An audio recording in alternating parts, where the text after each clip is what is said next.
Monday Night Football, doubleheader tonight. It is the New York Jets, the Miami Dolphins, Cincinnati Bengals, and the Denver Broncos. Your boy DRS, Tom Vecchio, and Mike Carver. We're ready to go. Tom, how you feeling about tonight? I'm feeling good. These games are games. I'm not going to say that they're most exciting, but there's still an opportunity to attack things via a prop perspective. I would say I think with the Jets, especially if Mike, you said that there's a 3 out there now, definitely take the 3 with the Jets. Also lean towards the over. The second game, if an in-game number of a 6.5 pops up for the Broncos, I'd be far more interested in that. I do think the Broncos win. I don't want to lay 7.5. Yeah, this will be interesting to see how these ones actually come across tonight, because we take a look and set the table for these games. The Miami Dolphins are minus 2.5-point favorites, a 43.5 total. The Cincinnati Bengals and the Denver Broncos, 7.5 and an under 44.5. Mike, if you look at both of these games, Jets, Dolphins, Bengals, Broncos, which way are you going? Yeah, what's up, DR? It's good to be back with you, boys. I missed you last week. Very long week in Disney. With the kids, 20K steps a day, DRS. I think I lost about 7 or 8 pounds. We can update the photo now at the start of the show after all that work that I put in at Disney last week. So we're going to try to work on that, get ChatGPT to figure it out. I'm looking at it, Donnie, tonight. I like both of these games. The Dolphins 2.5 for most of the week, some 3s today. Now back to some 2.5s in some spots. I thought the Dolphin offense got moving a little bit last week against Buffalo, right? Maybe it's just that the Bills' defense isn't that great. But I'm looking to Miami here, especially with some extra rest off of a Thursday night game. And in this second game, I'm going to ask you guys, I know we're going to say POINTS, points. If we light up the scoreboard tonight in Denver, I know Browning looked awful last week. I think we could bounce back a little bit here and get a little points out of the Bengals tonight as well. Yeah, you know what? I'm looking at that Jets-Dolphins game, and I look at it and say to myself, I don't know if we're going to get points in there because Justin Fields is a quarterback. I got to tell you, that 43.5 looks sweet to me. Both of those defenses are terrible, but I'm just waiting to see what actually happens with the New York Jets offense tonight. Justin Fields back under center, Tom. I'll start with you first. How do you feel about that? It's absolutely an upgrade from Tyrod Taylor of what they had last week. If they show, I don't want to say 100% of what they showed in week 1 against the Steelers, but if you bring 75% of that, I think we are in for scoring, right? You don't need to be that dynamic of an offense scoring 30-plus points or whatever it was that they scored in week 1 against the Steelers. But if you can get to 20-ish, that will create a game environment that has props moving back and forth. Give me 2 touchdowns, 2 field goals, 3 touchdowns on a field, get it to 24. The Dolphins chip in 3 touchdowns of their own. That should be the game environment that we are looking for. And I understand that that's probably not what Aaron Glenn, the head coach of the Jets, wants. He wants to grind this game out, come away with the first victory, all those sorts of things, get some momentum moving. But the defenses are terrible on both sides. I think we're going to see some points. Me too. I'm with that. Carver, you look at this team like the New York Jets. Obviously, things aren't working out in their favor so far. You got the head injury. Now you have the quarterback back under center. You're looking to get Breece Hall going, but you still have Garrett Wilson at wide receiver. And that Dolphins defense is bad, but it's always, what are you getting out of Justin Fields tonight? Yeah. I think that's the hard part, DRS. I mean, these numbers are light for Fields, right? I mean, 181.5 for the passing yards. You know that the rushing yards are always going to be in the 40 to 45 range for Fields. I think that they could put points up. I think this game could be more like that week 1 Steeler game that the Jets played, where we had a little bit of up and down, especially if the Miami offense starts to kick a little bit here. And I think the Jets will be able to move the football. I like a lot of these Fields numbers this evening with him coming back. He's got a week off. He's got a little bit of rest. I'm in on it, DRS. Yeah, take a look at his passing props, and you're right. There are low numbers. Tua Tagovailoa at 234.5. The one thing I like is that really stood out to me tonight. If you look at the Jets wide receiving core on the season, 30 targets for Garrett Wilson. The next closest guy, Tyler Johnson with 6. It's clear he is the go-to guy at the wide receiver position, and I don't see anybody in that secondary that will be able to stop him. The question, though, Tom, is when you get him with wide open passes, can he just make the simple passes? But I do think 10 targets could be in line for Garrett Wilson tonight. I do too. I will be perfectly honest. I bet on Garrett Wilson over yards, Garrett Wilson over receptions, and Garrett Wilson TD. Whoa. Strictly because I am going against him in 2 different fantasy leagues that I need to have some type of emotional hedge. And I did the same thing last night with Pickens. I did all 3 for Pickens, yards, receptions, and TD. All those came through. It's the same situation. So I'm doing the emotional hedge on Wilson. But realistically, to your point, there's no one that should be reasonably taking a solid amount of targets away from him. If Garrett Wilson comes out of this game with fewer than 8 targets, something went wrong for the Jets. He should be at a minimum of 8 every single game. Mike, talk to me here about him too, because we always talk so much about how low his passing prop is, and the rushing prop is 47.5. If he never has a concussion, he probably blows through that. Think about him tonight with the concussion, staying in the pocket more, because I'm just trying to extrapolate how these wideouts will get more yardage. And Justin Fields like, you know what? I could run for 6 yards, but instead I'll flip it out there for a 6-yard pass. I'm not so worried about the rushing yards coming off the concussion, DRS, because that's you watch Fields play. Anytime there's even like a whiff of pressure, he's moving. He's not going to stand there. He is going to get outside on scramble plays and pick up yards. My problem is, outside of Garrett Wilson, who the hell are you trusting here to go after with the Jets? I mean, there is just nothing. Mason Taylor, Josh Reynolds. I mean, this is a tough crew to try to go after with some of these bets. I think it's Garrett Wilson in the passing game or nothing else. Unless you want to get Breece Hall in the passing game? Can we get Breece Hall going?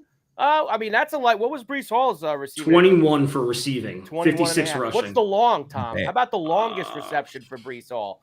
That's a good one. That one screen pass where he busts it. Yep. Longest. 11. 11 and a half. Put him in. Over 11.5 long. Yeah, it doesn't feel like 5 catches for 25 yards, each one for 5 yards. Like, he's probably going to bust one at least 15 tonight. But if you are looking at wide receiving options here for the Miami Dolphins, Tom, we'll start with you first. Hill, Waddle, Devon Achane's got a 39.5 price. We're looking to get the running backs involved, but where would you go in the passing, or should I say receiving aspects tonight from the Dolphins? It's still Achane for me. I still think he's the player that I like to trust the most. Yep. And, when we're seeing 6, 7, 8 targets for him on a game-by-game basis, not just this year, dating back to last year, the quick screen passes to him are essentially an extension of the Miami run game. So I don't mind going there. The Jets can bring a little bit of pressure at times. A defensive-minded coach likes to dial that up. Putting Tua under pressure will only increase their chances to win. So I would trust Achane. After that, it's kind of tough for me. Like, you could trust Hill. I would rather trust Waddle just at a lower number. How about you, Mike? What are you thinking? Look, I think last time the Dolphins played, we were together, right? That Bill game on Thursday night, and we got in I got in on Hill to score a touchdown again, and he finally went through for me. I'm hoping that jump starts Tyreek a little bit. Let me ask you guys this: Darren Waller's finally getting involved tonight, allegedly, in the Miami passing game. We'll see. I'm looking at a 9.5. Yeah, guys, that's one catch for him. That's a potential. That's one catch for Darren Waller. Is McDaniel going to want to get him involved, not play in the first 3 games? That's a number that I'm looking at tonight. Over 9.5 for Darren Waller going to be on my card. By the way, going over this, am I still Zotzin in and out? You a little bit. Yeah. Here's what I'm gonna do, because I can jump out of this. I'm gonna restart something here. Carry on for a couple. Tom, you're a host. Carver, you're a host. Yeah, true. DRS. We could pick up the slack for a few minutes here. Tom, I want to hear your thoughts on Darren Waller tonight at 9.5. Because now I'm not going to go crazy, Tom. The touchdown number's enormous. It's like 5-1, 6-1.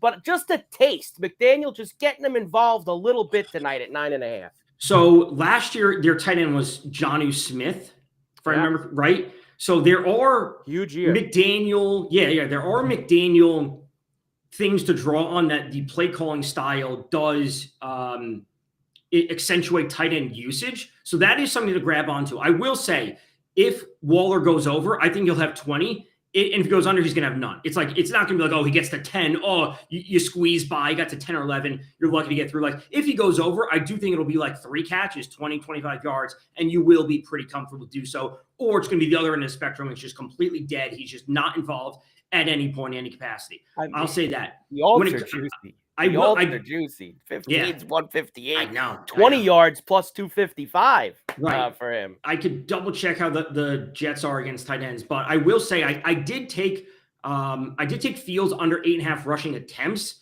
And I know you may not love that, but listen, he can't be throwing himself out there and the day after or a week after coming off a concussion. So the Jets are okay against tight ends this year. It's a small sample size. They've allowed 104 yards in 3 games. So like it's not the top of the league. It's towards the bottom. But listen, 33 yards per game to opposing tight ends. He should be able to get through that number. So again, I think Waller can be there. I like Fields under 8.5 rushing attempts. And I think it's very possible that he goes over his number on terms of yards, but he actually doesn't go over on attempts. I'll kind of pull a Donnie here, Tom. I know he usually then steers it to the rushing after this, after we go through some receiving stuff. We saw Ollie Gordon play a pretty big role inside the 10 in the Buffalo game. He scored the first touchdown of the game, which, by the way, I believe Joe Lisi had for first touchdown. He did. If I remember correctly, and that was a jackpot night. So nice job again. Joe's been great with the jackpots here so far. Tom, you've hit a couple too, right? You got two jackpots this year? Yeah, two. Dobbs and a Dunze, I believe. Right, and Joe's got a couple jackpots as well. Ollie Gordon, still a big number. I saw in the 3s. Is that still where it's at for a score tonight? Are you a believer that he's going to be the back? 310 right now. Is he going to be the back inside the 5? So what I read and what I heard, and obviously like some of this is coach speak, reporters, you see quotes all over Twitter. Ollie Gordon is I forget how tall he is, but he's still like 225, and Devon Achan's 190-ish. So there were some quotes suggesting that Ollie Gordon will be the inside the 10, inside the 5 running back, and then we're going to see Achan play in between the 20s. Then once they get into the red zone, they're just going to take a bigger body back, which a lot of teams just often do. So I don't mind buying into that, and it's like a testing thing. It's like if you are right on Ollie Gordon, next week his number is going to be 220. Right. And then the value evaporated because we are dealing with a bad team when it's all said and done. So I'd be willing to play it at 310. And if you miss it this week, I think you might have to be out until something changes dramatically. It's just how that number moves, right, Tom? Right. I mean, we're going to talk about the next game soon when Donnie comes back in. But like you look at Dobbins, how it went from 2 to 160 to 120. And now he's minus money, you know, tonight against the Bengals. Guys start scoring every week. Yeah. Suddenly that number starts to temper a little bit. We do have DRS back now. And Donnie, me and Tom were just saying, we believe in that Ollie Gordon's going to get the rock inside the 5. That's it now, like he did against the Bills a bunch last week, plus 310 for him inside the 5. That's probably worth a poke, at least for me on my card. I wonder if I'm back here at this point. You are. You're back, but it's the same. In and out. Power through, DR. Hey, DRS. It's your birthday today. You take your time. Happy birthday, DRS. I didn't know that. Man, I can't even believe what's going on here. By the way, touchdown props in this game. Devon Achan and Breece Hall for me. I'm taking them both. One of those running backs is scoring. There he is. One of them. One of the running backs are scoring. Yes. Donnie, I had no idea it was your birthday. Yeah. Happy birthday. See that? Automatic winner on the birthday then. We can certainly hope so. Yeah. The Ollie Gordon, again, the number I think is fine to play at 310. As the weeks go on, then like you said, it could be 220 next week before you know it, and then it's a completely different story. Yep. Yeah, I'm just watching myself on the replay here. Zotson and just pissing me off right now. As a matter of fact, here at this point right now. So I don't know how I'm going to power through tonight, but can you hear me? But I'm just not moving on camera because I can hear you guys perfectly. Yeah, we can hear you fine. We hear you perfectly fine. And I love the visuals at this point right now. But in this game here, I do like Garrett Wilson in this game. If I look at the total in this, I think it makes some sense. Earlier today, I did like the Miami Dolphins. I'm not liking them so much because their defense is so bad at this point. But also, guys, having that mini bye week, does that affect you guys' opinions at all in this game? Do we know if the Jets stayed in Florida? Because they played at Tampa last week. Do you know if the Jets stayed in Florida? Probably not. Because some teams tend to do, like West Coast teams, they tend to stay in the East Coast. I don't know if they did, but part of me, and I said this to you, Donnie, this morning, like if this game were reversed and the Dolphins were on the road, I'd just take the points with the Dolphins. Like I would just take the points with the Jets tonight. I'm not laying it with the Dolphins, and I wouldn't lay the -2.5 if the Jets were at home in an alternate universe. So just give me the points with the Jets. They're equally bad. I'm not laying points then. I think it helps the Dolphins, Donnie. I'm in with the Dolphins tonight. Yeah. Now I didn't know the 3, but if you're still catching a 2.5, I'm good with the Dolphins. Not as good with 3. Good at 2.5. It just feels to me in this game when I look at the Jets and the Dolphins, like I if I would have laid it with the Jets, I'm like, oh my God, I just took Justin Fields at quarterback. I'm an idiot. I'm so stupid. He's going to complete 4 passes. But I just try to look at how bad the Dolphins are and figure the Jets should be able to move the football. I don't love the side itself. I like the total a little bit, but I just think the prop bets are way to go in that game. How about game number 2 tonight, boys? Bengals and the Broncos. 44.5 and a 7.5 point favorite for the Broncos. But it ain't like the Broncos are on easy street right now. We just saw the Bengals get absolutely smashed, Tom, last week going up against the Vikings. They did. And, just because of that, number popped up and I was looking at Denver defensive touchdown was 510. It's down to 470. Like, we have to be looking at that just based on Browning and the way that he plays, his propensity to turn the ball over if they are going to be playing from behind and they're 7+ point underdogs. We have seen Chase Brown be abysmal coming out of the backfield for the Bengals. He's averaging under 3 yards per carry. And if they have to throw the ball, you give me a great defensive unit like Nick Benito causing the pressure and Pat Surtain in the backside. That is a pick 6 waiting to happen or fumble recovery. So I like the Denver defense. Again, I think Denver wins, but I'm not laying the 7.5. You can get them at 6.5. I think that's totally fine. And then I trust mainly the Denver players to get through some numbers tonight. I don't love the Bengals players tonight. People get scared, Mike, saying, oh, my God, I just saw the Bengals get crushed. But we know it's a week-to-week league. You saw 2 teams yesterday on the field. The Atlanta Falcons got beat 30-0, then dropped the hammer down. And then you saw the Carolina Panthers win 30-0, didn't even show up the following week, and got crushed in New England. It seems too easy tonight, right, Donnie? Too easy. The Bengals got whacked last week. Denver's at home. I'm on a bite. I like the total more. The total's where I'm going to live tonight in this game. But as far as the side goes, I would take the 7.5 with the Bengals. Everybody's on the Broncos. Probably a bit of a Joe Lisi type of play for me here with Cincinnati. But I'm going to take it with the 7.5. And my favorite thing of all is, and we're going to start to get into these players and these props, you never get Jamar Chase at a number like this. And I understand it's Browning. I understand the matchup on the other side with Surtain. I get all of it.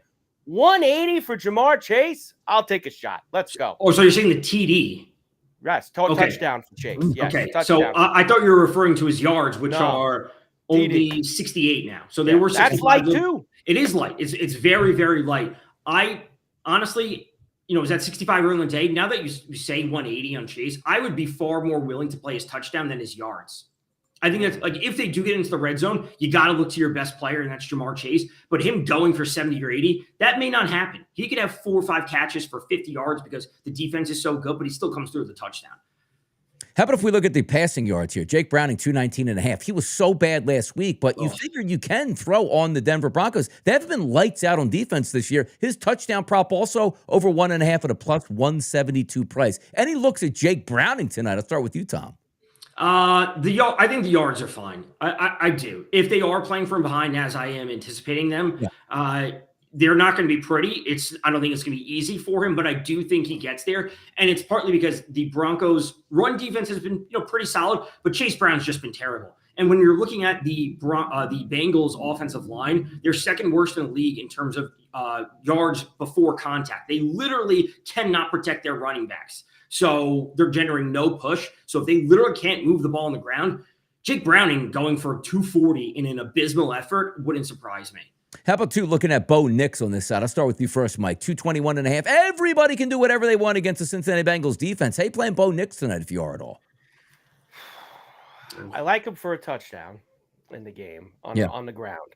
Okay. I don't love the 221.5 because there is a world we live in where Denver could get up and just pound the rock in this game down the Bengals' throat because they can't stop anything. They can't stop the run. They can't stop the pass.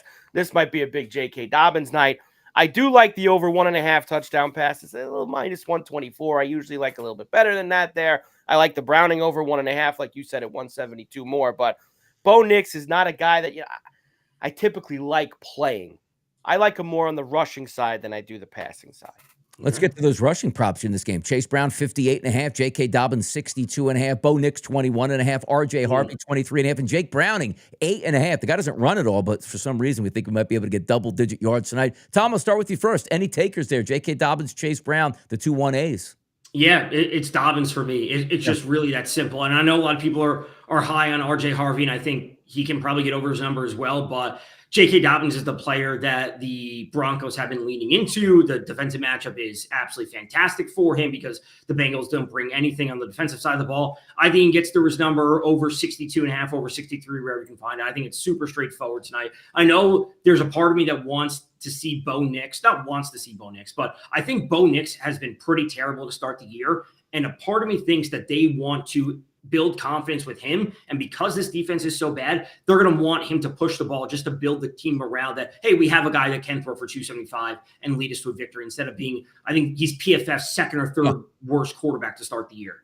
How about those wide receiving props tonight? Talking about Jamar Chase, 68.5, Cortland Sutton, 63.5, T. Higgins, only 47.5. Sometimes I do like to go with those secondary options. Carver, I'll start with you first there. Any looks just in the yardage from some wideouts tonight there? Franklin at 43.5 for me, DRS. Ooh. Like you said, some of these secondary options for the Broncos, that's a guy that I'm looking at. As far as the Bengals, I mean, look, it's tough with some of them. I think that he's going to be locking in on Chase. Could we get Chase Brown involved around in the passing game a little bit tonight? Far more passing game than rushing game for him. The rushing game is not going to work for them. Right. Well, what's the longest for, and there you go, Chase Brown over 10.5 longest reception. I know that I've been going to that a lot with the running backs, but you have two-time with Achane. 10.5 longest reception for Chase Brown tonight. I like the Franklin 43.5 with the receiving on the Denver side. Yeah. How about some touchdown props tonight? In my, doing the early line today, I love, like, JK, if you tell me there's one guy that you need to score a touchdown tonight for me, it actually would be J.K. Dobbins at minus 130. I just think you can do whatever you want against Cincinnati's defense, which you're just trying to lay it out where Denver's going to have multiple shots inside the red zone. He's got to get one for me tonight. Is anybody else looking outside of J.K. Dobbins tonight? Because if you're looking at a total in the mid-40s, somebody's going to score touchdowns. Yeah, I wouldn't mind Cortland Sutton. The number's not super long at 125.